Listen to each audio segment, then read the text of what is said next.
Perkenalkan, nama saya Andri Dwi Saputra. Saya lahir di Bangko 9 Februari 1989. Saya anak kedua dari 3 bersaudara dari pasangan Haji Ahmad Jajuli dan Hajah Elisa Prawati. Saya lulus sekolah pendidikan dasar di SD Negeri 2 Bangko pada tahun 2000, lulus sekolah menengah pertama di 2003, lulus sekolah menengah atas di 2006. Lalu saya melanjutkan perkuliahan di Jogja, tepatnya di Universitas Islam Indonesia, jurusan Ilmu Hukum, dan lulus pada tahun 2010. Dan baru melanjutkan penjenjangan kuliah saya di Magister Kenotariatan pada tahun 2018 dan baru menyelesaikannya pada hari ini, tepat pada tanggal 17 November 2020.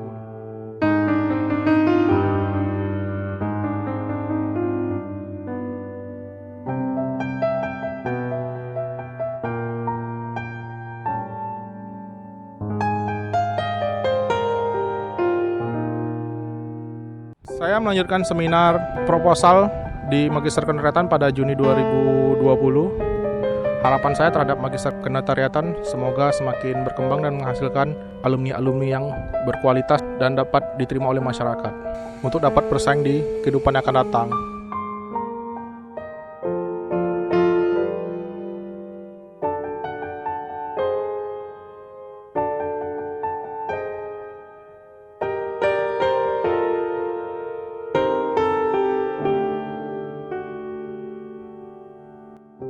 Assalamualaikum warahmatullahi wabarakatuh. Di sini saya mengangkat judul pengaturan jual beli kafling tanah matang tanpa rumah pada ancaman dan perspektif perundang-undangan di Indonesia. Metode penelitiannya penelitian hukum normatif. Saya melihat terdapat kekaburan norma di dalam pasal tersebut. Minimnya pengaturan jual beli kafling tanah matang tanpa rumah yang menyebabkan pemerintah tidak bisa mengontrol perizinan perumahan dan bisa menjadi alat penguasaan tanah oleh kelompok tertentu. Baiknya perjanjian pengelolaan kafling tanah matang apabila dilakukan oleh badan hukum harus dibuat secara tertulis dalam bentuk akta autentik. Namun dalam kenyataannya di lapangan aktanya tersebut berupa bukan akta jual beli, melainkan akta perjanjian pengikatan jual beli. Suatu lokasi tanah yang telah sudah siap bangun dalam perencanaannya, namun tidak ada rumahnya. Kenapa tidak KP itu tanah? Tujuannya tanah KP itu rumah akan dibangun. Yang dikelola oleh badan hukum. Apa yang sedang maksudkan ini? Bagaimana larangan? Apakah bagaimana akibat larangan? Apakah bagaimana bentuk larangannya? Apakah bagaimana pengaturan larangan? Tidak jelas maknanya nih.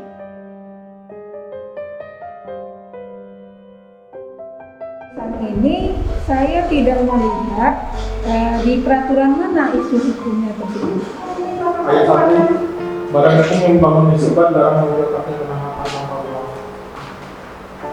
Badan hukum yang membangun musibah dilarang menjual kafling tanah matang tanpa rumah.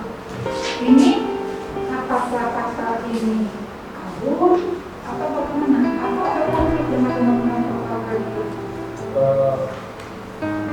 Sudah saya tidak ada konflik dengan undang-undang pokok karya yang ada di dalam. Nah, kalau konsepnya adalah konsep kontrak, konsep perjanjian itu kan sama dengan undang-undang. Nah, apakah perjanjian ini bertentangan dengan misalnya undang-undang perumahan?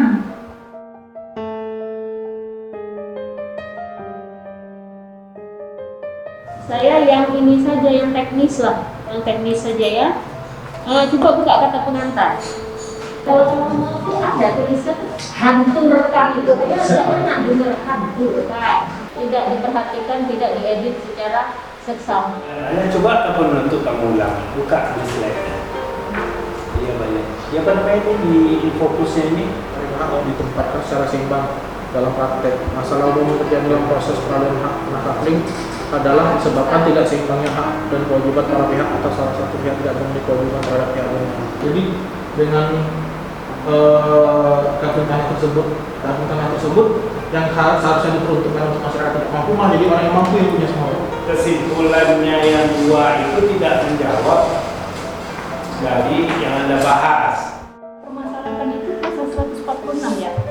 Nah, tapi saya lihat tulisan kamu pasal 146 ini seperti apa ya? sekedar syarat saja daripada muncul gitu. Jadi akhirnya tidak jelas apa yang sebenarnya mau kamu teliti itu gitu. Ya. Jadi kalau misalnya dari awal kamu jabarkan mengenai isi pasal 146 ini, kemudian kamu lihat kaitan dengan peraturan yang lain, nanti itu akan nampak isu hukumnya, apakah kekosongan, apakah kontradiksi, konflik, gitu kan? Untuk empiris ya, jadi artinya di dalam satu undang-undang dilarang jual beli ya, jadi sebenarnya di dulu tidak ada kata pengaturan jual beli kapling tanah matang tanpa rumah pada area perumahan, artinya empiris ya. Milik ini kan persoalan hukum ya, kok bisa terjadi seperti itu. Jadi kata saya di pasal ini ada memberikan ruang untuk orang lain melakukan suatu perbuatan hukum yang dilarang ya, tetapi dibolehkan. Nah, mungkin kalau dalam hukum istilahnya penyelundupan hukum itu ya, tapi itu yang tidak dikembangkan di dalam hukum ya. Itu ya, itu memang dilarang itu karena pendidikan, kemudian perizinan, itu kan masalah yang akan timbul kalau dilakukan seperti itu ya. Itu saja, nanti dirapikan lagi. Baik, terima kasih. Menarik ya, karena sekarang mafia tanah itu benar dia terselubung di perumahan, terselubung di izin perkebunan, ya, terselubung di usaha-usaha lainnya. Nah itu yang harus membongkar sebetulnya. Ini salah satu bentuk mafia itu, ya. Jadi tolong kamu kawinkan namanya dengan mata uang. Kita lihat dengan mata uang, berhubungan dengan perangkat RPP tentang pengadaan tanah. Kita gunakan dilarang itu aja, dihapus pasal yang tadi penjualnya itu. Untuk rumah ya perumahan, kan? Karena kan tanahnya setumbuh, sebetulnya kalau di harga biasa kan 10 juta, tapi di perumahan bisa jadi 1 juta kan? Itu kan memerlukan itu yang mau dihindari. Ya?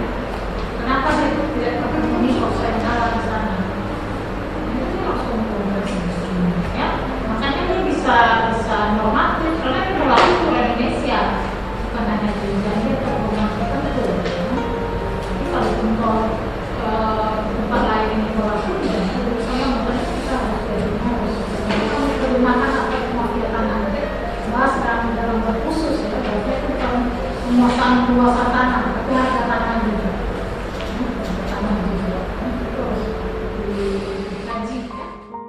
Identitas perserembat.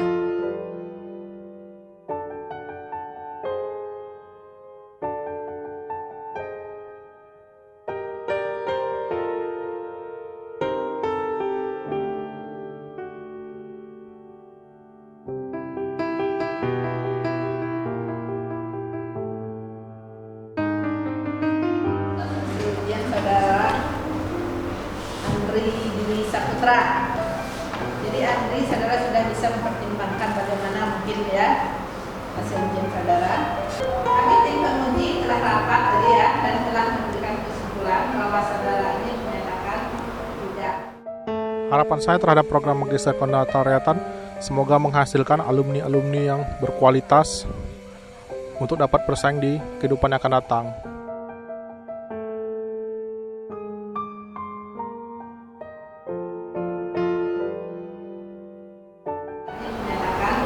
Tidak mengulang lagi dengan nilai tesisnya 77 atau A- dengan predikat disebutnya adalah memuaskan, menyuka ya, belajar dan belajar ya, walaupun belajar dengan harus nanti kita belajar.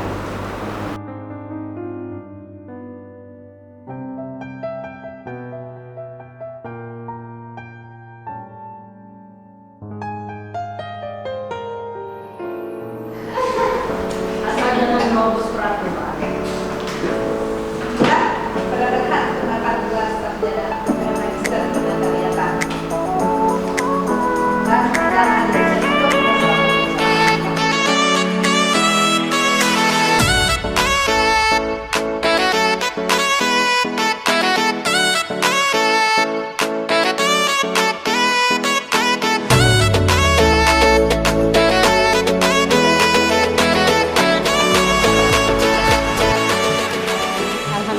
pada sore hari ini telah dilaksanakan ujian tesis atas nama Andri Dwi Saputra. Mudah-mudahan beliau akan dapat menguasai ilmunya ya, dan dapat bekerja di masyarakat. Sukses untuk Andri, sukses untuk program studi notariat Pasca Sarjana Universitas. You and taught me.